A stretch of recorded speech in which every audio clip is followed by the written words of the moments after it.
Hello,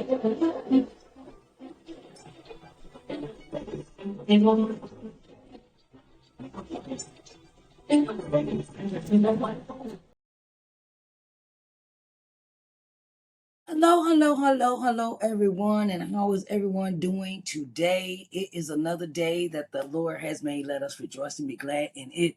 My name is Sharise Johnson Moore, and I am the executive producer of Authors Excerpt Sunday podcast. And today we have a special guest. His name is Mo Issa. How you doing, Mr. Mo Issa? How you doing today?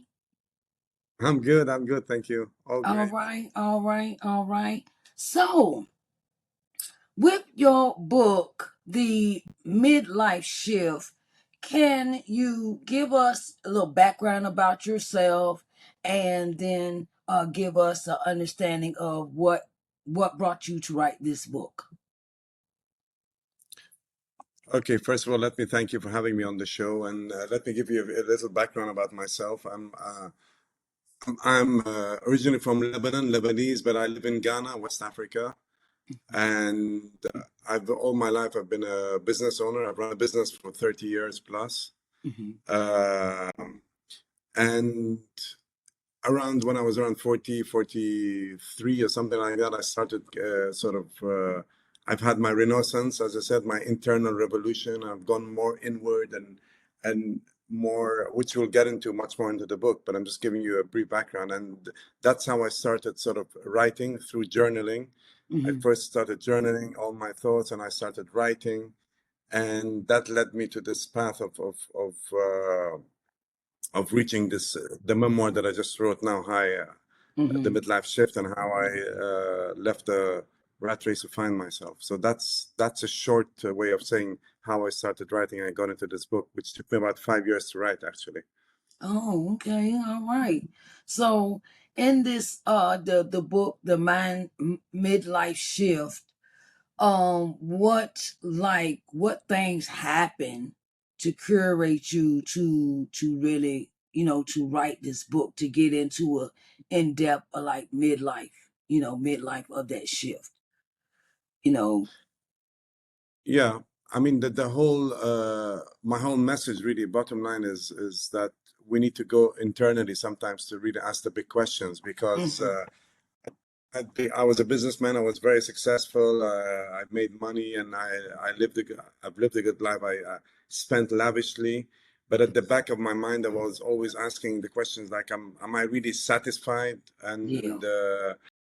And a few things came into my life, a few like bad things, let's say we can call them. My nephew had a near fatal accident, and that made me question. It was the bubble burst, sort of made me question. At the same time, I was in a bankruptcy. My company, the banks were calling a loan, and I got into a long. It's a long story there, but we came through. My nephew came through, thankfully, and I came through this tough period. But it made me really question everything that I stood for, all my values, the upbringing from my parents. Like, are these really the values that I want to follow? So that's what sort of led to me to ask all these questions. It was these moments back in 90. Well, it was around 2006, 2007. That's when the questioning started. Yeah. Okay, so what I noticed that you are an author of several books. And what makes this book, Midlife Shift, different from The Shift? Good question. The first book I wrote was a short book of poetry, and it was really just expressing my thoughts. And I don't think it was very good, but I just put it out there. It was the first book that I wanted to sort of bring out all my raw emotions and feelings. The second book I wrote, The Shift, it's more nonfiction. It's prescriptive. So I was sort of sharing the lessons that I learned that really helped me in my internal revolution to give me more contentment in life. So themes like vulnerability, authenticity, connection, all were sort of spelled out in a nonfiction way, perspective, and I gave a few stories. But the memoir, which I just wrote now, The Midlife Shift, it's actually an account of what I've gone through personally in my life, like the stories. It's more story-like. It's much easier to read, more probably more interesting for people who like to read stories as memoirs are. And I sort of chronicle the journey that I've gone through already. Mm-hmm. So, in I see that you are a winner of the gold medal and global book awards for the Midlife Shift. What kind of impact did that have on you winning that award? I mean, I got an email a few weeks ago that it won in a certain category. It's not a New York Times bestseller list. I'm not getting all excited, but it's still an award and it's an appreciation. I mean, as writers, as people who express, we always want to be seen, right? We always Yeah. want to be heard. We always want to be appreciated. So Mm-hmm. I was over the moon, really, really happy with it. At least some people appreciated the words that I spent so meticulously and took so much time to write. Yeah. Yes, yes. In writing, your writing spans self-help, personal growth, and poetry. How does these genres complement each other in the journey as an author? I think writing is a form of self-expression. So all of them combined together are when we get in touch with our deepest places, heart, soul, whatever you want to call it, spirit. Mm-hmm. So some people do that by singing, by dancing, by painting. For me, writing was the form. Like all the thoughts within inside me would come out, and through this journaling process, Mm-hmm. and through this journaling process, I felt I was thinking more. I was reflecting on my life. It was like, what happened here? What did I do? How did I react? Was it me who was making these decisions, or was it my upbringing, my father's voice, or my mother's look? You know, Yeah. so writing, going back to you, all these forms of different genres Mm-hmm. really are different ways of self-expressing what's you at the end of the day, right? Yeah. That's the way I see it. Yes. Yes. So, what kind of feedback have you received from your readers? Particularly about the midlife shift. No, a lot of what I've really heard is that it's very easy to get into. They love the simple way of writing. You get into it, you're involved, and you want to know more about what I went through. And of course, the most important thing is that it's a human story. It's a story that resonates with a lot of people. Mm-hmm. I'm not a celebrity. I'm not a billionaire. So it's not always these. It's always these books that we look up to and say, "Wow!" But I'm someone who people can resonate, can understand. They've Yes. gone through the same issues, whether it's through their businesses or through their relationships. Mm-hmm. So a lot of the stories resonated, whether they were young people, midlifers. So they were inspired to ask these questions that I keep asking. Like, why are we here? Or am I on the right path? Am I Mm-hmm. really happy? Yes. Yeah. Yes. So true. So you built you've been running the building materials, running building material business for like 25 years. And how has that experience affected your writing? I mean, as I said earlier, I was sort of brought up into the business world because it was the thing that my father did, all our family did, all the peers, all our environment, all our community. Everybody's in business. We Mm-hmm. don't have doctors or lawyers or writers in our group. It's all business, right? Okay. So what it did for me was it locked me in like I was a robot Uh-huh. that was supposed to do this and do it right and Uh-huh. be successful. Uh-huh. And so really it didn't really help me much in writing. It was the opposite, sort of it held me back until I found writing. I was able to come out of this way of thinking. And it helped me now that I've got this writing in me and this self-expression, that's also helped me to be a better leader with my company, right? It's Yes. helped me with my team members, it's helped me with my customers, helped me with my suppliers. I'm a better communicator. I think more in the we rather than an I used to be. So it's really helped. Yes. Yes. So, what led to the launch of the Authenticity Project? And how, do you select recipients, to receive the cash prize and the mentorship program that you have going on? Yes. So when I went through all this thinking in my head, like I was sort of looking around to people who actually lived authentically, Mm-hmm. people who grew up reading when they were 5 or 6 year olds and then became writers. They're in the writing world, or people who were singing and since they were, yes, so they were probably on what they're supposed to be. They have. So authenticity is in Latin. Authenticity comes from the word authoring your life. It's somebody who authors his life or her life. Yes. So we took that as the line, and we looked at people who are actually doing what they want to be. They're not chasing money. They're not chasing status. They're not Yeah. chasing fame. They're doing things for the love of what they're doing. Yes.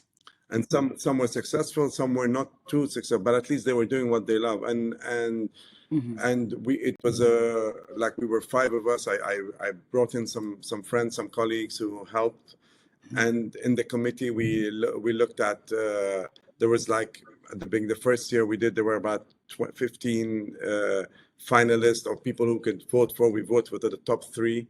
The winner was somebody who wanted it. It's called African Foresight, AFG, African Foresight Growth. It was she was trying to mimic the success of Boston consultancy, Anderson, and all these kind of business consultancy, but using African resources, and we felt that was very authentic. Yes. Another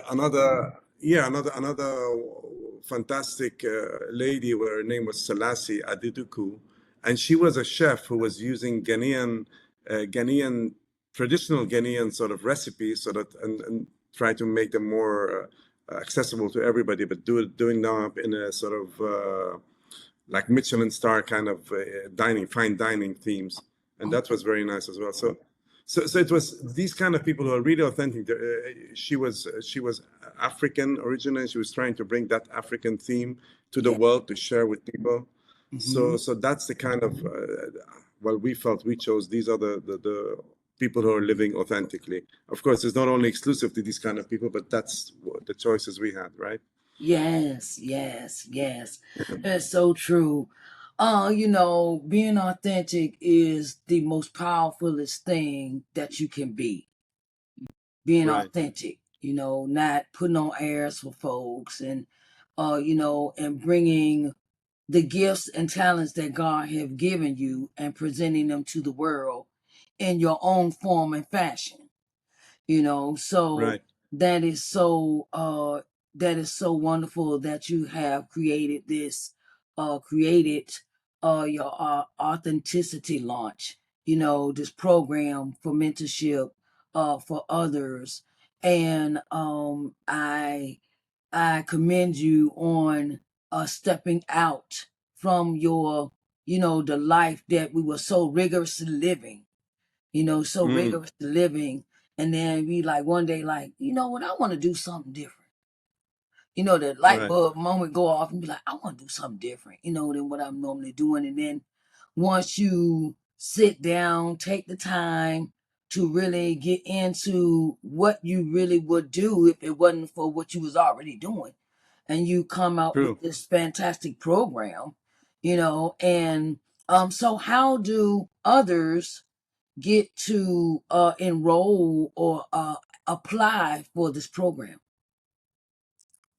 I mean, we have a website for it, which we can share later on, and they can send in their applications, and we do that.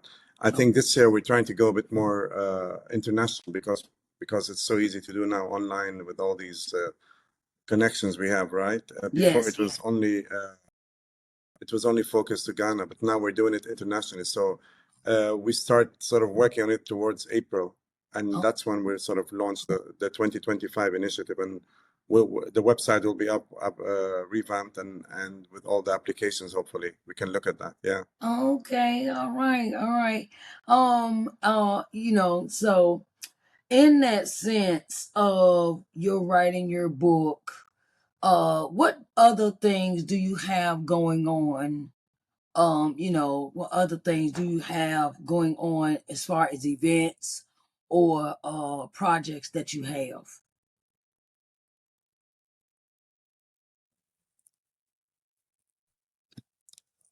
I mean, at the moment, I'm quite busy with my business, this authenticity initiative, and also I have a Substack page which I regularly write. I write a weekly newsletter. Mm-hmm. Uh, I'm also sort of on this podcast tour, because writing the book is half the job these days, right? Because you write a Yes. book, and if you're not a, you know that very well, you need to market because it's like an empty. If you look at Amazon, for example, people look at Amazon and think that you just put your book there and it sells. Yeah. it, do- Right, right. it doesn't. You have to No. run, you have to sell, you have to hustle. Yes. That's the point. So that's taking a lot of my time as well because I got to understand very quickly that yes, it's very good. I wrote the book, but nobody's seen it. Yeah. Nobody's heard of it. Yeah. So Yeah. the job I'm spending on eyeballs on the book, that's a good way. And I mean, I'm enjoying these podcasts as well, and I feel like I mean, it's a new way of communicating. People would rather maybe listen these days or watch videos rather than read, at least. And the most important thing is the message, right? Yes. That's The that's the message. goal. Yes. The Yeah. message is So, so important. so how did you get into it? Just a quick. I'll be interviewing you now. Just how did you get into podcasting? Well, I got into podcasting through I was doing a program. It was called Morning Word and Worship, and I'm a minister. Okay.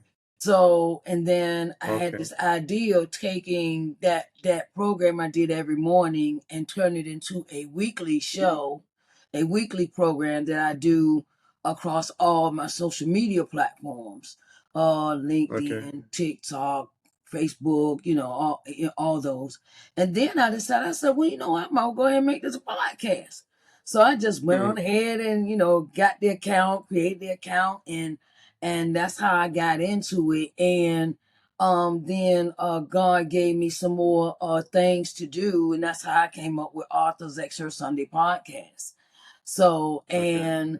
and it brought me, it's brought me a plethora of authors where I really got into I really created the show Authors Excerpt Sunday for the sole purpose of me gaining exposure for my book, because Okay. I didn't see anybody having any shows, interviewing authors and stuff like that. And then I was like, okay, well, I just create the show, not just about my book, but for other authors. So that's how I got into adding that to my podcast, the Authors Extra Sunday, and it has grown exponentially, and that's how I became a podcaster. Wow. It's very interesting, right? Yeah. Yeah. Yeah. Nice. So, do you plan on turning your book into an audio book? Is it already an audio book? No, no, it's not yet. No, no. And probably towards the end of the year, I might do that. I just need to see, yeah, some feedback from sales first to see if Hmm. that works. Yes. Uh, yeah, yeah. So hopefully, end of the year. All right, all right. At the end of the year, I'll be looking around, be like, yeah, where Mo Issa? His audio book. I'm waiting. Because when all the authors that I come across, I read their books. I read an Okay. excerpt out of their books. So are you ready to read an excerpt out of your book?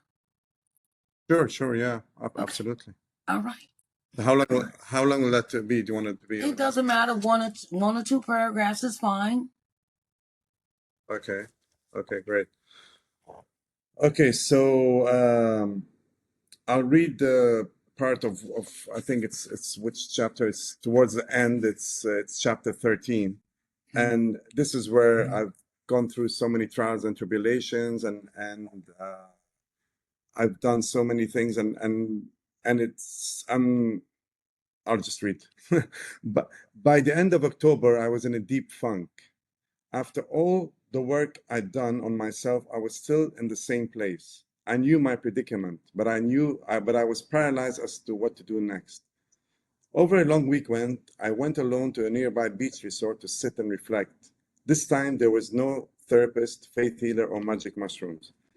On the first day I sat under the shade of the palm tree, the sun started in ascent, filling the sky with an orange-yellow light as a slight breeze brushed against me. The delicate branches above my head started swaying, their leaves caressing my face, neck, and shoulders. From afar, I could hear only the distant chirping of birds. It was as if I was the only person alive in the whole world. The colors were less vibrant than when I was under the influence of mushrooms, nor were the sounds around me as piercing. However, I was overcome by a powerful feeling of peace, a feeling that intensified when I sat there thinking of nothing at all. A clear image kept popping in my mind. It would linger for a few seconds and then go away. The picture that keeps forcing itself into my mind was that of a spiritual warrior. It wasn't a man clad in black and wielding a samurai sword, but rather an image of me. I looked strong and serene and wore a warrior's smile. I looked like a mixture of all the heroes who have inspired me: Rumi, Gibran, Hemingway, Alan Watts. Finally, I got up. I walked around to loosen my stiffened body. Within seconds, my mind was flushed with a clarity I'd rarely sensed before. It starkly contrasted how I'd allowed my anger and bitterness to cloud my intentions. I was expanding my awareness to allow something more significant than just my ego to process my thoughts and feelings. Though the vision was abrupt, the clarity I felt was the culmination of all the deep excavation I'd done into my psyche. The many sessions with the therapist, the mushroom trip, in-depth conversation with my close friends and family, and much archaeological writing in the form of my journaling, which all led to this specific revelation. The fact that my company was on its knees was a trigger, a call to action, like viewing a sick child wailing in pain. It took me a few days to discern what that image of a spiritual warrior truly meant to me and the next steps I should take. The bottom line was that I wasn't serious about chasing my dream, uniting the two modes. I wasn't willing to do the work to disentangle myself from my old identity. I was greedy and selfish in wanting the best of two modes. I tried to keep up with the Strivers Club and at the same time desired to live this simple, creative, and spiritual life full of presence. Oh, okay. All right now. All right. Yeah. So, is there going to be a part 2 to this book?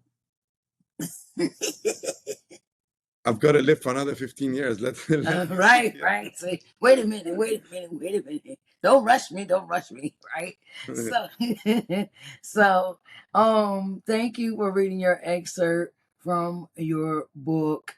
It is a marvelous piece. I Thank you. love what I have read so far, and and I want you to keep up the good work of writing from your heart. Thank you. Writing, writing where it brings you peace, writing where it Right. brings you happiness and joy, and to bestow that love upon others. Because when we write about our stories, when we go into a kind of a reevaluation of our life, when we put it down in words, it leaves a legacy for your children, leaves a legacy for your grandkids. So Mm. please keep up the good work, okay? Thank you, Sharise. Thank you very much. You're welcome. And where can our audience find you? My website is www.mo-issa.com. Mhm. And I'm on Instagram, mo.issa. I'm on Substack, which is where I write my newsletter every week, and I keep in touch with a lot of readers. Again, if you put in Mo Issa Substack, you'll find me. And actually, the name of the Substack is Midlife Bliss. Okay. So that sort of mimics where I'm at the moment. So yeah, these are the places where you can see me, yeah. Or All hear from me. right. I know that's right. So I want to thank you, Issa, for coming on Author's Excerpt Sunday podcast.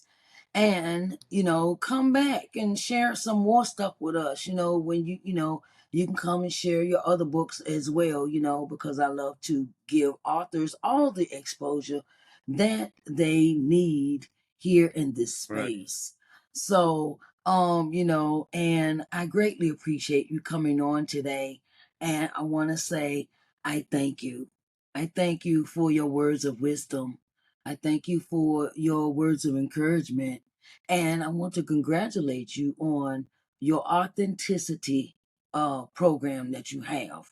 And if you want to come back and talk about that, and share with the audience how they can apply, how they can become part of it, just give me a call and we'll sit down and we'll work it out. We'll work it out. Okay.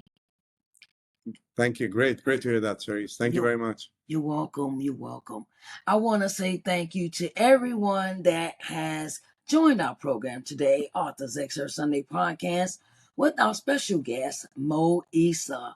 His book is entitled Midlife Shift, and it is so important that we read his book. It is very enlightening, very empowering, and it is very important that we take a different perspective and look at life from our usual normal eye provision, So thank you, Mo Issa, for coming in today. And I greatly appreciate you being a guest on our show. All right, everyone. It has been a pleasure. And we see you next time on Author's Excerpt Sunday podcast. Everyone have a nice day.